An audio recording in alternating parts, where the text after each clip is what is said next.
Hi everyone, how are you all? I hope you all are fine. Welcome back in the chemistry class. Today we will continue the chapter number 12 of class 11. It is the organic chemistry and it is the lecture number 3rd. In this lecture we will continue the IPC naming of the organic compounds. In the previous lecture we have already completed the IPC naming of the alkanes, alkenes, उसमें side chain long chain कैसे select करते हैं वो सब हमने आपको बताया था, ठीक है ना। अब इसमें हम आईपीसी नेमिंग करेंगे जिसमें फंक्शनल ग्रुप प्रेजेंट होते हैं, ठीक है। सबसे पहले मैंने एक टेबल प्रिपेयर की है आपके लिए, ताकि आप आराम से इसमें टेबल में से सारे फंक्शनल ग्रुप, उनके सिंबल्स, उनके सफिक्स, उनका general IUPAC name easily learn कर सको। जैसे फर्स्ट आपका आ रहा है इसमें एल्केन्स। एल्केन जब भी होगा तो वहाँ पर कार्बन कार्बन के बीच में सिंगल बॉन्ड आपको नजर आएगा, यही इसका रिप्रेजेंटेशन है। इसका सेकेंडरी सफिक्स होता है एन, और जनरल आईपीसी नेम आपने देखा ही होगा सब जगह, एल्केन हम इसको लिखते हैं, है ना। सिमिलरली एल्कीन, एल्कीन का जनरल रिप्रेजेंटेशन होता है डबल बॉन्ड। जैसे जनरल फॉर्मूला होता है CnH2n, उससे मतलब नहीं है हमारा मेन पर्पस ये है कि कार्बन कार्बन डबल बॉन्ड बीच में वहाँ पर होगा, यही रिप्रेजेंटेशन है। इसका सेकेंडरी सफिक्स होता है इन, और ये नेम बन जाता है general IUPAC name will B alkene. इसी तरह से एल्काइन है, एल्काइन में कार्बन ट्रिपल बॉन्ड कार्बन आपको मिलेगा जरूर, यही रिप्रेजेंटेशन है। और जो सेकेंडरी सफिक्स इसके लिए हम जोड़ते हैं आईपीसी नेमिंग के लिए वो आइन होता है, YNE। स्पेलिंग पे ध्यान देना भाई, स्पेलिंग यदि मिस्टेक है तो आपका IPC name will be wrong, और ये हो जाता है आपका फिर एल्काइन। इसी तरह से हम नेक्स्ट की तरफ मूव करते हैं। Next functional group is the alcohol. Alcohol का सिंबल आपको सबको पता है OH होता है, और इसका रिप्रेजेंटेशन होता है ROH। R मतलब may be any alkyl group, may be methyl, may be ethyl, may be propyl etcetera. Secondary suffix for this functional group is ओल। कहाँ से उठाया ये ओल? ये एल्कोहल के लास्ट में से ही ओल ले रखा है। और एल्केन में जब हम ई रिमूव करते हैं और ओल जोड़ते हैं तो ये बन जाता है alkanol. General IUPAC name will be alkanol. Actually क्या होता है, कभी भी दो वोवेल को साइमल्टेनियसली नहीं रख सकते, इसलिए ई को आपको रिमूव करना है, ओल को आपको ऐड करना है, ठीक है ना। बिकॉज ये सारे जो कंपाउंड्स होते हैं they all are the derivatives of alkane. तो हम जनरली क्या करते हैं, एल्केन के नाम में लास्ट में सेकेंडरी सफिक्स ऐड करते हैं, बट यदि कोई वोवेल वाला सेकेंडरी सफिक्स आ रहा है तो ई को रिमूव करते हैं। जैसे ओल हमारा सेकेंडरी सफिक्स था। नेक्स्ट आपका आ गया ईथर। ईथर में सिंबल आपको जनरली O मिलेगा। O मतलब फंक्शनल ग्रुप है, और बीच में आएगा ये दोनों के एल्काइल ग्रुप्स के, तो इसका जनरल रिप्रेजेंटेशन हो जाता है ROR। R और R दोनों एल्काइल ग्रुप हैं, may be same may not be same, और इसमें एल्कोक्सी जोड़ते हैं और ये नाम के पहले जोड़ता है। मैंने ब्रैकेट में P मेंशन किया है, इसका मतलब होता है प्रीफिक्स, तो नाम के पहले जोड़ दो, ये बन जाएगा फिर नेम आपका एल्कोक्सी एल्केन। एल्केन तो था ही, अब की बार सेकेंडरी सफिक्स कुछ नहीं जोड़ रहा, ये प्रीफिक्स बन गया तो नाम के पहले जोड़ दो, therefore it will be alkoxy alkane. इसी तरह से फंक्शनल ग्रुप यदि हम हेलोजन लेते हैं तो हेलोजन का जनरल रिप्रेजेंटेशन हो जाता है एक्स। एक्स का मतलब कुछ भी हो, क्लोरीन, ब्रोमीन, आयोडीन, फ्लोरीन, और RX इसका जनरल रिप्रेजेंटेशन हो गया। ये भी आपका नाम के पहले जुड़ेगा, और इसमें हेलो जोड़ देते हैं। हेलो मतलब जैसे क्लोरीन है तो क्लोरो, ब्रोमीन है तो ब्रोमो, आयोडीन है तो आइडो, तो हेलो, और ये नाम के पहले जुड़ेगा इसलिए मैंने P लिखा है, means prefix. Name will be halo alkane. Next is the aldehyde. Aldehyde के लिए आपको पता ही है CHO यूज करते हैं, general representation is RCHO। Name will be al, secondary suffix is al. अब एल्केन में जब अल जोड़ेंगे तो ई को रिमूव करना पड़ेगा, name will be alkanal. Similarly for the next functional group is ketone, RCOR। दोनों R ग्रुप एल्काइल ग्रुप हैं। कीटोन के लिए ओन जोड़ते हैं, ओन यहीं से उठा रखा है इसके नेम से ही, तो ये नेम बन जाता है एल्केनॉन। ई रिमूव किया हुआ है यहाँ पर भी, क्योंकि वोवेल से आप जो आपका सेकेंडरी सफिक्स है वो स्टार्ट हो रहा है। Next is the nitro. Nitro का सिंबल होता है NO2, general representation is RNO2, और इसका जो नेम हो जाएगा नाइट्रो जुड़ेगा, लेकिन नेम में नाइट्रो प्रीफिक्स में जोड़ना है, इसीलिए हमने यहाँ पे P मेंशन किया है, और इसका नेम बन जाता है फिर नाइट्रो एल्केन। अब इसमें से ऐसा ना कर देना नाइट्रो के बाद A आया है तो आप इसको हटाओ, ऐसा नहीं करना, हमने तो बाद में यदि जोड़ते हैं तो E ना होता। Next functional group is CN। तो CN के लिए लिखते हैं हम RCN, और ये हो जाता है इसका सफिक्स जो होता है नाइट्राइल। अब आपको नेम के बाद में जोड़ना है, it will be alkane nitrile, ठीक है ना। एल्केन जो था वो एज इट इज रहेगा, उसके बाद में बस नाइट्राइल जोड़ दो, रिमूव कुछ नहीं होना आपकी बार। नेक्स्ट है आपका carboxylic acid COOH, general representation is RCOOH। Functional group का जो सेकेंडरी सफिक्स है that is the oic acid. Name becomes alkanoic acid, जैसे methanoic acid, ethanoic acid, propanoic, ये सब आपके आएंगे। Next is the amide. अब मैं 4 फंक्शनल ग्रुप बता रहा हूँ, ये चारों के चारों कार्बोक्सिलिक एसिड के ही डेरिवेटिव्स होते हैं। कौन कौन से? Acid amide, acid halide, ester और एसिड एनहाइड्राइड। जो एसिड एमाइड होता है उसमें से OH ग्रुप को हटा के NH2 लगाया हुआ है। कार्बोक्सिलिक में से ना ये जो ऊपर COOH था, इस OH को रिप्लेस किया हुआ है NH2 से, तो बन जाता है एमाइड, या सिंपल एमाइड बोल सकते हो आप इसको, या बोल सकते हो acid amide. Representation will B RCONH2, amide इसका सफिक्स होता है, नेम बन जाता है एल्केनामाइड। इसी तरह से एसिड हेलाइड करते हैं तो COX होगा, representation will be RCOX, acyl halide इसका नाम बनता है, और name will be alkanoyl halide. Halide मतलब क्लोरीन ब्रोमीन जो भी होगा, क्लोरीन होगा तो क्लोराइड लिख देंगे, ब्रोमीन होगा तो ब्रोमाइड लिख देंगे। नेक्स्ट फंक्शनल ग्रुप आता है एस्टर। एस्टर का सिंबल होता है COOR-, तो इसका रिप्रेजेंटेशन बनता है RCOOR-। अब कभी भी ध्यान रखना है, जब भी एस्टर का नेम लिखते हैं तो ये जो बाद में R- ग्रुप आ रहा है इसको नेम के पहले लिखते हैं प्रीफिक्स की फॉर्म में, और जितने कार्बन का ये कंपाउंड बन रहा है उसके नाम के बाद में O8 ऐड कर देते हैं। It is the secondary suffix.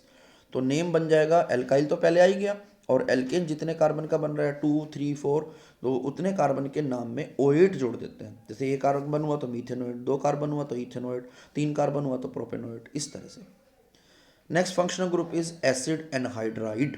ये कार्बोक्सिलिक एसिड के 2 मोल्स को हिट करने से बनता है। पहले मैं इसको ही समझा दूं, नीचे दिखा रखा मैंने इसको। कार्बोक्सिलिक एसिड ये था आपका, इसके यदि मैं 2 मोल्स को हिट कर दूं तो एक H2 रिलीज हो जाता है और ये बन जाता है एसिड एनहाइड्राइड। नीचे मैंने इसी के चारों डेरिवेटिव और भी एक्सप्लेन किए हैं। यदि OH को आप X से रिप्लेस करते हो तो बन जाता है एसिड हेलाइड, OH को NH2 से रिप्लेस करते हो तो बनता है एमाइड, OH को OR से रिप्लेस करते हैं तो बनता है एस्टर, RCOOR-। ये आपका एस्टर ग्रुप बन जाता है। अब इसके देखो जरा, एसिड एनहाइड्राइड के जब कंपाउंड होगा तो उसमें ये आपको रिप्रेजेंटेशन मिलेगा इसका, CO O वो बीच में होगा, फिर C होगा, दोनों तरफ R ग्रुप होते हैं, तो कंप्लीट फॉर्मूला बन जाता है RCOOCOR। It is the oic anhydride. क्या कहलाता है ये? Oic anhydride. नेम में जब जोड़ोगे तो ये बन जाएगा एल्केनोइक एनहाइड्राइड। ई को रिमूव करना है क्योंकि ई जो है वो आपका वोविल है, और ओइक एनहाइड्राइड आप जोड़ने वाले हैं तो वो भी वोविल से स्टार्ट हो रहा है। 2 वोविल को नहीं रखते जनरली इकट्ठे। एमीन्स में NH2 आ गया, जैसे इसमें RNH2 जोड़ दो आप, एमीन इसका नाम हो गया, name will be alkanamine. Amine secondary suffix था, जुड़ते ही नेम बनेगा एल्केनामाइन। इस टेबल को बड़े अच्छे से लर्न करना है आपको, क्योंकि ये टेबल आपको बार बार हेल्प करने वाली है। अब मैं कुछ इसके एग्जांपल ले रहा हूँ। जैसे आपका ये है, मैंने ये एसिड एनहाइड्राइड समझाया है। बेसिकली हमने कहा था ना भी 2 मोल से बनते हैं, तो 2 मोल से कैसे बनता है? RCOOH 2 टाइम्स लो, एक का OH और एक का H, ये रिलीज कर दो H2 की फॉर्म में, तो आपका बनेगा RCO और दोनों के बीच में ऑक्सीजन, ये आपका एनहाइड्राइड बनता है। It is the anhydride, acid का एनहाइड्राइड। अब कुछ इनके जनरल नेम देखते हैं, कुछ टेबल देखते हैं कैसे क्या क्या बनेगा। जैसे आपका एल्कीन आ रहा है, अब आपको पता है इसका जनरल फॉर्मूला जो होता है CnH2n होता है।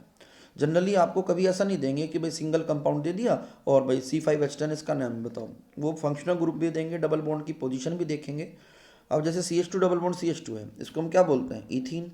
CH3CH डबल बॉन्ड CH2 है तो क्या बोलते हैं? प्रोपीन। CH3CH2 इसी के आगे कॉन्टिन्यूशन में आइए, CH डबल बॉन्ड CH2, इसको बोलते हैं ब्यूट1इन। Similarly CH3CH double bond CH फिर CH3, तो ये बन जाता है ब्यूट2इन। ये सारे आपके IUPAC नेम होंगे। कॉमन नेम एक दो के याद कर सकते हो, जैसे शुरू के 2 याद रख लो, ज़्यादा अच्छा रहेगा। Ethylene, propylene.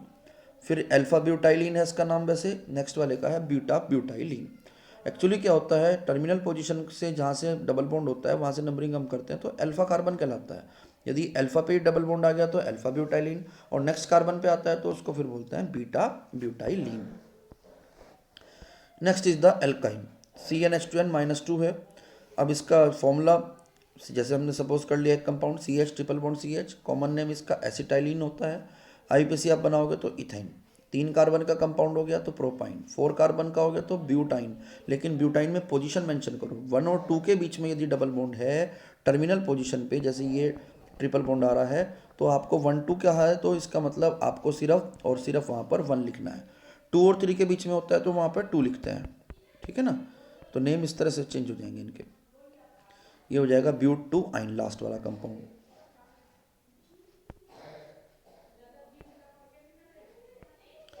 नेक्स्ट देखते हैं अब हम एल्काइल हेलाइड्स, और इसको बोलते हैं हम हेलो एल्केन। आईपीसी नेम में दोनों ही नेम है इसके, रिप्रेजेंटेशन RX होगा, जनरल आईपीसी नेम इसका हेलो एल्केन होगा, जो भी पीछे टेबल में डिस्कस किया था हमने। जैसे अब हमारा एक कंपाउंड आ रहा है CH3Cl, इसको हम बोलते हैं क्लोरोमीथेन। एक कार्बन है तो मैं मीथेन बोल रहा हूँ। नेम में ध्यान रखना, जो भी हेलोजन होगा मैं उसको नेम के पहले अटैच करूँगा। नेक्स्ट आ रहा है जैसे CH3CH2Cl, तो ये हो गया ब्रोमो इथेन। सिमिलरली नेक्स्ट है 1 आइडोप्रोपेन, क्योंकि फर्स्ट पोजीशन पे ही है।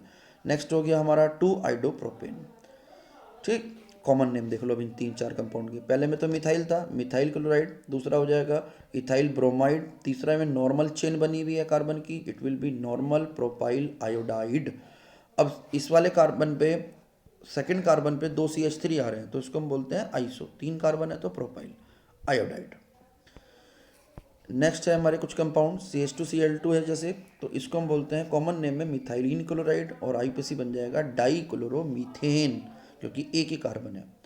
अगला कंपाउंड देखो CH3CHBr2, इसका कॉमन नेम होता है इथाइलिन डाइब्रोमाइड, आईपीसी बनेगा 1 1 डाइब्रोमो इथेन, क्योंकि 2 कार्बन का कंपाउंड है, दोनों Br एक पे ही है। अलग अलग पे होते तो जैसे नेक्स्ट कंपाउंड है उसको बोलते हैं फिर 1 2 डाइब्रोमो इथेन। सीधा सीधा सा तरीका है, हेलोजन की पोजीशन बताओ, नेम जोड़ दो जो भी बन रहा है। कॉमन नेम सबके याद नहीं रहे तो कोई ऐसी प्रॉब्लम वाली बात नहीं है। नेक्स्ट है आपका जैसे CHF3, इसको बोलते हैं फ्लोरोफॉर्म कॉमन नेम में। CHCl3 को इसी तरह से बोलते हैं chloroform, CHBr3 bromoform, CHI3 iodoform, और CCl4 है तो कार्बन टेट्राक्लोराइड। आईपीसी नेम आप बना सकते हो इनके सबके। जैसे CHF3 है तो ट्राईफ्लोरोमीथेन, अगले को बोलते हैं ट्राईक्लोरोमीथेन, अगले को बोलते हैं ट्राईफ्लोरो, और अगले को बोलते हैं ट्राईब्रोमो। इनमें सब में एक ही कार्बन है, तो हमें 1 1 1 ट्राई आइडोमीथेन लिखने की जरूरत नहीं है। अंडरस्टूड है, एक ही कार्बन है। नेक्स्ट है CCl4 कार्बन टेट्राक्लोराइड। अब इसमें 4 बार क्लोरीन आ गया तो उसको बोलते हैं टेट्राक्लोरोमीथेन। 4 टाइम्स क्लोरो है, बाकी मीथेन है। नेक्स्ट अब आपके आ गया फंक्शनल ग्रुप एल्कोहल। एल्कोहल में देखो आईपीसी नेमिंग का क्या तरीका होता है, जनरल आईपीसी नेम होता है इसका एल्केनॉल। एल्केन में से ई हटाया, ओल जोड़ दिया, तो ये बन गया आपका एल्केनॉल। टेबल देखो, जैसे CH3OH है, इसमें बन जाएगा मिथाइल अल्कोहल है, कॉमन नेम मिथेनॉल आईपीसी। दूसरा कंपाउंड है इथेनॉल, फिर propane 1 ol, then propane 2 ol. अब इसमें देखो ध्यान से, 2 ये कंपाउंड है जिसमें OH 2 टाइम्स है, तो इनको हम बोलते हैं इथेन 1 2 डाईओल। क्योंकि डाईओल इसलिए बताना पड़ रहा है क्योंकि OH ग्रुप 2 टाइम्स आ गया। और कॉमन नेम में इसको बोलते हैं इथाइलिन ग्लाइकोल। कभी भी फंक्शनल ग्रुप 2 बार आता है तो डाई लगाते हैं, 3 बार आता है तो ट्राई लगा देते हैं। पोजीशन जो भी होगी वो मेंशन कर देते हैं। नेक्स्ट कंपाउंड जैसे आ रहा है, इसको हम बोलते हैं गिलसरोल या गिलसरीन। CH2OH CHOH CH2OH, ये बन जाएगा प्रोपेन 1 2 3 ट्राईओल। अब देखते हैं ईथर ग्रुप को। ईथर ग्रुप का जो जनरल आईपीसी नेम होता है एल्कोक्सी एल्केन होता है। एल्कोक्सी ग्रुप पहले आएगा। एल्कोक्सी किसके साथ बोलना है, जो भी स्मॉलर एल्काइल ग्रुप होता है उसके नाम में ऑक्सी जोड़ देते हैं, बाकी लॉन्ग कार्बन वाले को एल्केन बोल देते हैं। जैसे CH3OCH3 है, इसमें तो खैर दोनों ही मिथाइल है, कोई छोटा बड़ा नहीं है। कॉमन नेम डाईमिथाइल ईथर हो जाएगा। IPC name will B methoxy methane. Methoxy आप चाहे इधर से मान लो, चाहे आप लेफ्ट साइड से मान सकते हो। जैसे आप लेफ्ट साइड से करोगे तो भी एक ही कार्बन का बन रहा है methoxy. Next compound is CH3 अब इसमें क्या करना है, जो स्मॉलर एल्काइल ग्रुप है उसके नाम में ऑक्सी बोलना है। एक कार्बन का बन रहा है मिथॉक्सी और 2 कार्बन का बन रहा है इथेन। नेक्स्ट वाले कंपाउंड में देखो दोनों ही साइड से इक्वल है, आपकी मर्जी है किसी में भी ऑक्सी बोलो, ये हो जाएगा ethoxy ethane. Common name diethyl ether हो जाएगा, ऊपर वाले का इथाइल मिथाइल ईथर था। सीधा सा तरीका इसके कॉमन नेम का, तो जो भी आपका नेम बन रहा है अल्काइल ग्रुप्स का वो लिखो और ईथर लगा दो साथ में। Next is the aldehyde group. Aldehyde में क्या होता है, RCHO का जनरल फॉर्मूला है और आईपीसी नेम का तरीका होता है एल्केन में से ई रिमूव करो, अल जोड़ दो, इट विल बी एल्केनल। जैसे HCHO है मीथेनल, CH3CHO है इथेनल, CH3CH2CHO है प्रोपेनल, और 4 कार्बन का है तो ब्यूटेनल। अच्छा, इसमें 1 2 की जरूरत नहीं पड़ती क्योंकि एल्डिहाइड ग्रुप आता ही टर्मिनल पे है। इसी तरह से हम देखते हैं कीटोन। कॉमन नेम आप शुरू के 2 2 3 3 कंपाउंड के कर लेना। CH3CO CH3, अब इनमें क्या करते हैं, एल्केन में से ई हटा देते हैं, ओन जोड़ देते हैं, एल्केनोन बन जाता है। 3 कार्बन का है तो क्या बोलोगे, प्रोपेनोन। 4 कार्बन का है तो ब्यूटेनोन। 5 कार्बन का पेंटेन 2 ओन, 6 कार्बन का pentane 3 own. Next functional group is the nitro. सीधा सा तरीका है, नाइट्रो एल्केन जोड़ देते हैं। नाइट्रो को एज ए प्रीफिक्स आपने लिखना होता है, नाम के पहले जोड़ोगे बाद में नहीं जोड़ोगे। जैसे CH3NO2 है, इसको बोल देते हैं हम nitromethane. CH3CH2NO2 it will B nitro ethane. 3 carbon का है तो 1 नाइट्रो प्रोपेन, क्योंकि 3 कार्बन में पोजीशन चेंज हो सकती थी NO2 ग्रुप की, तो इसलिए हमने 1 नाइट्रो बोल दिया। Next is the cyanide group. इसमें CN होता है सिंबल, रिप्रेजेंटेशन RCN है, और जनरल जो IPC नेम होता है इसका होता है एल्केन नाइट्राइल। तो नाइट्राइल आपको बाद में ही जोड़ना है, कोई ऐसी टेंशन वाली बात नहीं है। CH3CN जैसे हमारा कंपाउंड आ रहा है, कॉमन नेम में बोला जाता है मिथाइल साइनाइड। CH3CH2CN को बोलते हैं इथाइल साइनाइड, और CH3CH2CH2CN को बोलेंगे normal propyl cyanide. IUPAC name, 2 carbon का तो इथेन नाइट्राइल, 3 कार्बन का है तो प्रोपेन नाइट्राइल, 4 कार्बन का है तो ब्यूटेन नाइट्राइल। ये मेथड होता है। Next is the carboxylic acid. Carboxylic acid का जनरल IPC नेम का तरीका होता है, एल्केन में से ई हटाओ, ओइक एसिड जोड़ दो, it will be alkanoic acid. Simple name है, कॉमन नेम भी शुरू के 2 के याद रखो बस, फॉर्मिक एसिड और एसिटिक एसिड, बाकी का मर्जी है आपकी। IUPAC नेम आप बना सकते हो मीथेनोइक, 1 कार्बन की वजह से, 2 कार्बन का इथेनोइक, 3 कार्बन का प्रोपेनोइक, 4 कार्बन का है तो butanoic acid. Next is the amide. Amide में जैसे आपका फंक्शनल ग्रुप सबसे पहले तो याद रखो CONH2 होता है, रिप्रेजेंटेशन RCONH2 होगा। IUPAC नेम का मेथड जो होता है, एल्केन में से ई हटाओ, एमाइड जोड़ दो, इट विल बी एल्केनामाइड। और जैसे 1 कार्बन का है तो मीथेनामाइड, 2 कार्बन का है तो इथेनामाइड, 3 कार्बन का है तो प्रोपेनामाइड, 4 कार्बन का है तो ब्यूटेनामाइड। कॉमन नेम 1 2 का पढ़ लेना। नेक्स्ट आ रहा है अब हमारा एसिड हेलाइड। उसमें रिप्रेजेंटेशन याद रखो RCOX है, और इसका IUPAC नेम का मेथड होता है, एल्केन में से ई हटाओ और ऑयल हेलाइड जोड़ दो, एल्केनोइल हेलाइड। HCOCl जैसे है तो 1 कार्बन की वजह से इसको बोलते हैं मीथेनोइल, 2 कार्बन का है तो इथेनोइल, 3 कार्बन का है तो प्रोपेनोइल, 4 कार्बन का है तो ब्यूटेनोइल आयोडाइड। अब आता है एस्टर, जिसमें थोड़ा सा कन्फ्यूजन होता है बच्चों को। Representation RC double R dash होगा, शुरू में भी मिथाइल ग्रुप होगा, बाद में भी अल्काइल ग्रुप होगा, बाद में भी अल्काइल ग्रुप होगा। नेम जब करते हैं तो नेमिंग के टाइम एक छोटा सा ध्यान रखना होता है, ये जो भी R डैश ग्रुप है इसको नेम के सबसे पहले लिखते हैं, जैसे मैंने अल्काइल पहले लगाया, और जितने कार्बन का ये ग्रुप बचता है उसके नाम में OAT जोड़ देते हैं। मान लो 3 कार्बन का है तो प्रोपेनोएट, ये तरीका होता है। अब जरा कुछ एग्जांपल देखो, HCOOCH3, ये मिथाइल फॉर्मेट कहलाता है, फॉर्मिक एसिड से बना है तो कॉमन नेम हो गया मिथाइल फॉर्मेट। नेक्स्ट वाला भी फॉर्मेट से है लेकिन इथाइल से बना है तो इथाइल फॉर्मेट।